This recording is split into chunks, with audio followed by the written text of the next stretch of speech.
Hi, everybody. This is Tony Khan, the producer and director of Morning Stories from WGBH in Boston. First of all, we'd like you to hear a morning story from one of our favorite contributors, Erica Forensic. She calls this piece, Maybe Tomorrow. Maybe because I'm somewhat large myself, I've always loved big mammals, starting with my dad and working my way along the food chain to elephants, moose, and especially whales.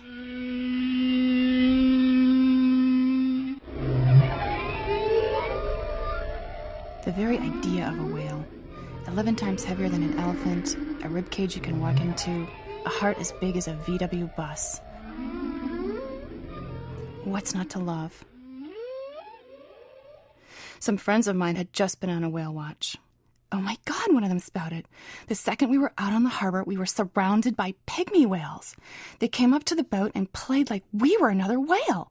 We were naming them by the end of the trip. Are you kidding? Another friend said. On our trip, we witnessed the birth of a humpback whale. It changed my life. I was on my first whale watch the very next day. It was a perfect summer morning, bright and still. As we motored out of the harbor, a guy named Jim came on the loudspeaker and began a harangue about Boston and the islands, clam chowder and the Red Sox. The horizon was a grim, unbroken line, fishless. The day grew hot, the sky an upturned china blue bowl in a flat gray sea. But I never left my post at the prow of the boat, endlessly scanning the water for the breach of a 45-ton cutie. Jim got back on the loudspeaker to apologize for the lack of action and to plug the snack bar. After that, only silence, interrupted by the occasional shriek of gulls, for 4 more hours.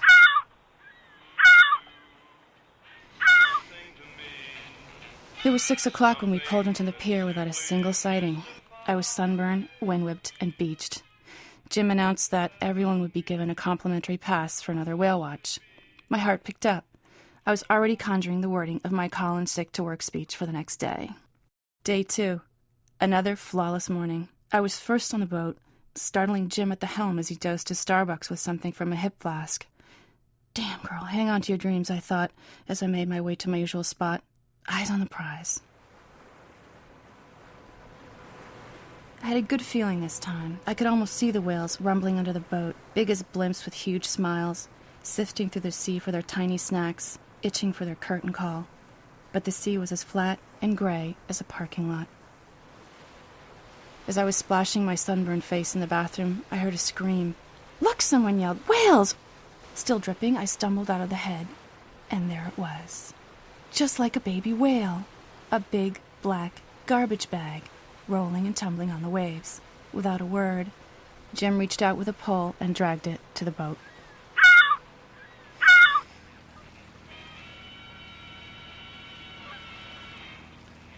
As we chugged into the harbor for another set of complimentary whale watch tickets, Jim pulled me aside.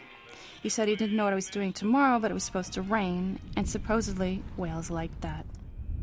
Which brings me to tonight. When I got home, there was a phone message from my boss. Something about needing to talk to me when he sees me tomorrow. All I know is he's going to have to wait one more day. Whatever is huge and wonderful out there, I hope I find it soon. Since this whale watch thing got started, I've already lost 3 pounds. And Jim is looking better and better. You do something to me, something that simply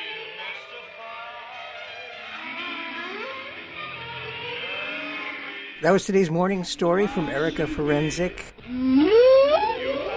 Maybe tomorrow. Claim no responsibility at all.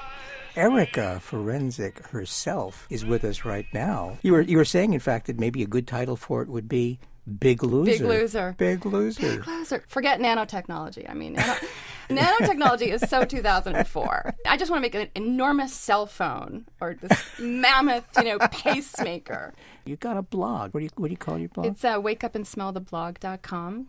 There's nothing on my blog that has any relevance to anything, and that's why it's kind of the go-to site, for nothing. What do you use the blog for?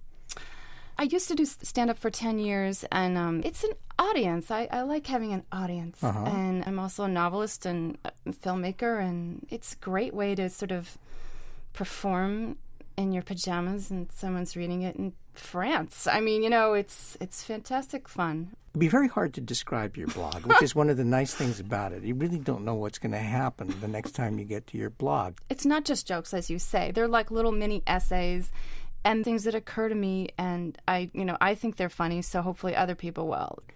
I checked it out yesterday. Gary Mott, who's with us here, also checked it out today. Hi, Gary. I'm really enjoying this conversation. Good. I mean, I'm having a ball. Yeah. You probably realized, Erica, that we feel free to use just about every sound that you make in a recording session, and you are a great source of many sounds that really are so natural.